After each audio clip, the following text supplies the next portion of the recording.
Welcome back to the channel. I want to apologize in advance for the diatribe I'm about to jump into.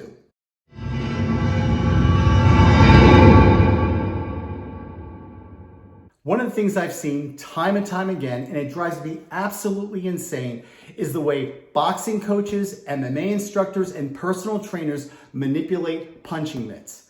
It absolutely drives me insane when they hold the mitts up and they actually slam the mitts into the actual gloves. Let me tell you something right now. You are doing your training partner, your student, a huge disservice. As I mentioned in most of my instructional videos, punching mitts are designed to improve speed, timing, accuracy, and depth perception. Now, when you train with a student and you take the mitts and you start slamming him in, what you're giving him is a false sense of depth perception.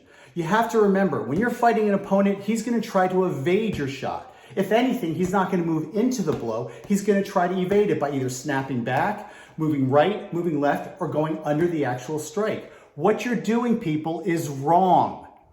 What's that? Sammy, it improves speed. No, it does not. What it does do is puts your training partner at risk. Listen, if you want to improve speed, work the double end bag, work the speed bag. Hell, shadow fight.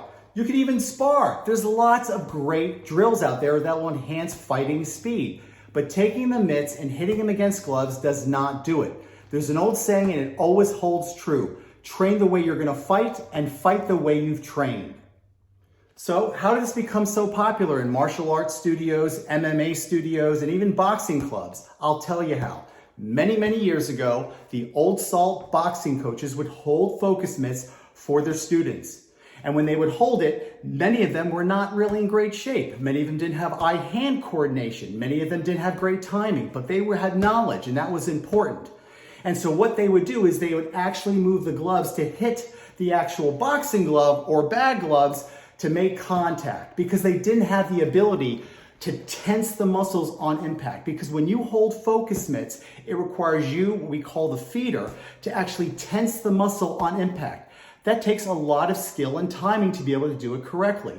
So what do the old school guys do? They just move it in. And what happens is bad technique perpetuates itself and becomes commonplace. I'm here to tell you it's wrong. Don't do it.